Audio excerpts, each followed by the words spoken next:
بكم مشاهدينا إلى وجها لوجه بعد تساؤلات وتكهنات دامت لأسابيع بشأن حضور العاهل المغربي القمة العربية التي ستنطلق غدا في الجزائر. قطع الشك باليقين عبر تصريحات لوزير الخارجية المغربي ناصر بوريطة أكد فيها غياب العاهل المغربي.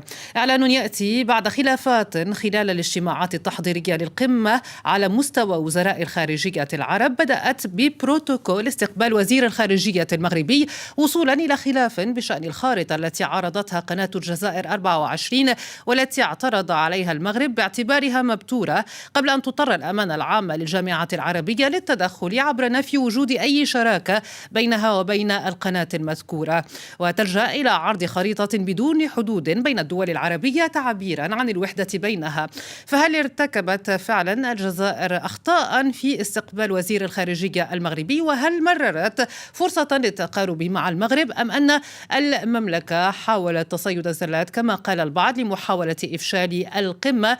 وهل يتحدد هذا في حرب إعلامية ليس إلا بين الجانبين؟ ولماذا راهنت الجزائر إلى هذا الحد على هذه القمة؟ حول هذا الموضوع معي من الرباط السيد محمد تاج الدين الحسيني أستاذ العلاقات الدولية في جامعة محمد الخامس، ومعي أيضا في الجانب الآخر من الجزائر العاصمة السيد إسماعيل دبش أستاذ العلاقات الدولية والعلوم السياسية في الجزائر العاصمة. سيدي أهلا بكما معنا على قناة فرانس 24. ننتقل إلى الرباط إلى السيد محمد تاج الدين الحسيني للاستماع إليه في هذه النقطة تحديدا.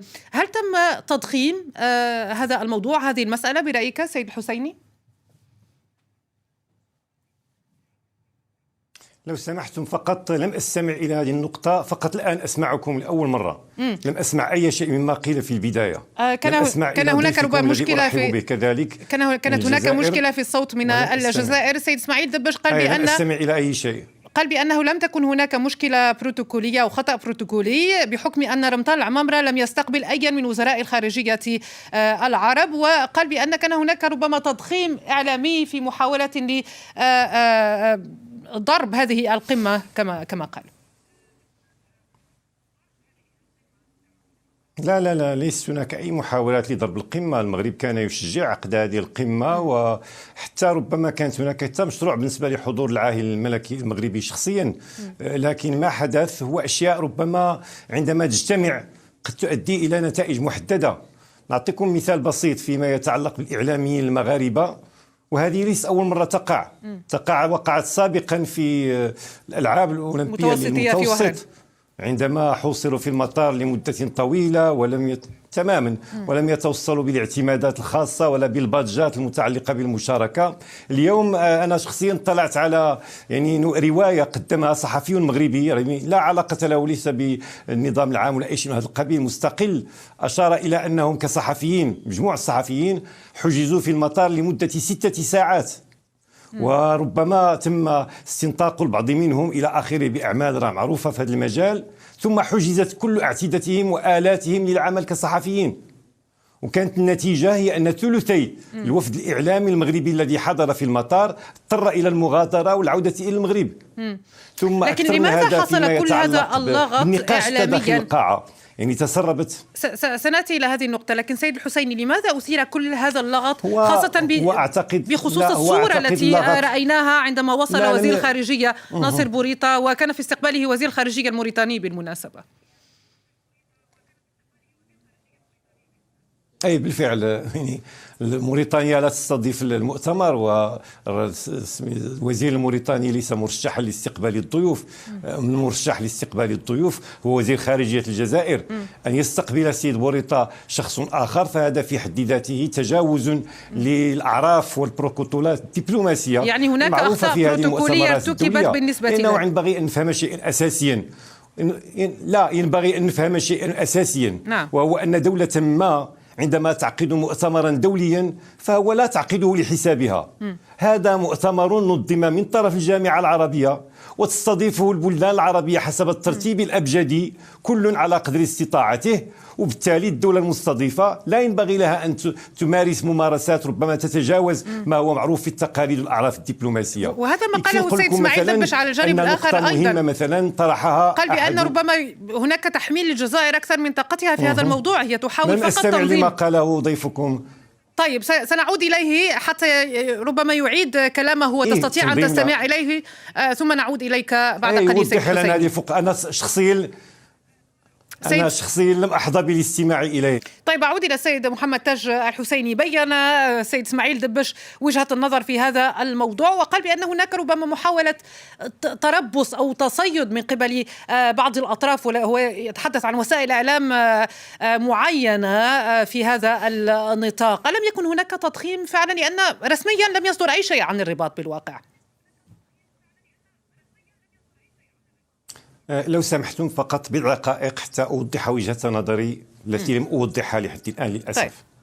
ما أقوله ردا على ضيفكم الكريم، أقول أنه فيما يتعلق أولا بالجانب الإعلامي، إذا كان كل الإعلاميين قد عوملوا بنفس المعاملة فهذا معناه أن الجزائر تطبق نظاما فريدا من نوعه على مستوى التعامل البروتوكولي مع أجهزة الإعلام.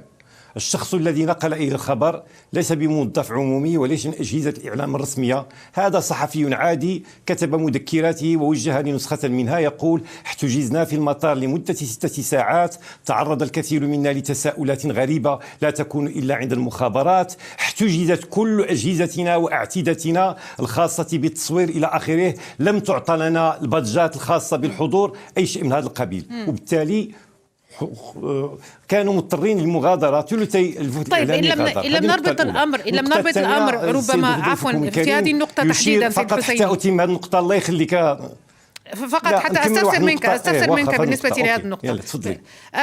إن طبقت هذه الأساليب كما تقول على الوفد الإعلامي دون غيره، يمكن إن لم يعود ذلك ربما إلى حساسية القمة العربية، قد يعود إلى حساسية العلاقات بين الرباط والجزائر في هذه الأثناء. هناك قطيعة دبلوماسية، وهذا ما نقوله دائما. ما دام الأمر يتعلق باستضافة قمة لا ينبغي أن تلعب الحساسيات الثنائية في علاقات متشنجة وفي علاقات دبلوماسية مقطوعة، لا ينبغي أن تمتد إلى القمة نفسها، وهذا في خطر حتى على سلامة القمة ونجاحها. لكن ما قاله ضيفكم قبل قليل بالنسبة للسيد بوريطة على أنه التقى وكذا وكذا، أولا أقول: هل استقبل كل الوفود من طرف وزير الخارجية الموريتاني الذي ليس له علاقة بالموضوع؟ هذا سؤال، لأن السيد بوريطة استقبل من طرف وزير الخارجية الموريتاني وليس يعني الجزائري. ربما لم يكن استقبالا رسميا، هو التقاه في المطار ربما. كوزير خارجية لا، هو الأمر لا يتعلق بالاستقبال الرسمي من عدمه، الأمر يتعلق بالاستقبال الرسمي لكل الوفود. والسيد وزير الخارجية لو لم يستقبلهم شخصيا بالمطار كان عليه أن يستقبلهم بباب القاعة التي تؤدي إلى قاعة الاجتماعات. يعني لا ننسى أن الدبلوماسية تقوم أساسا على احترام قواعد البروتوكول، وإذا ألغيت قواعد البروتوكول من الدبلوماسية فمعنى هذا أنه توتير العلاقات وإيصالها إلى حد القطيعة التي هي موجودة أصلا. لكن هناك نقطة مهمة أريد أن أشير إليها بالنسبة للسيد بوريطة الذي يقول ضيفكم الكريم بأنه التقى وكذا. السيد بوريطة تقدم كسائر أعضاء الوفود داخل الاجتماع الرسمي بمقترح يتعلق بأشياء لم تأتي من عنده، أتت من لجنة كانت قد أسستها الجامعة العربية وقدمت في مارس 2022 تقريرا تفصيليا على الاعتداءات الإيرانية بالنسبة للبلدان الخليج بالنسبة للمغرب. سنأتي إلى صلب الموضوع وأشار إلى ذلك. تحدثنا عن الأمور الشكلية، بعد قليل سنأتي إلى المواضيع. على بركة الله.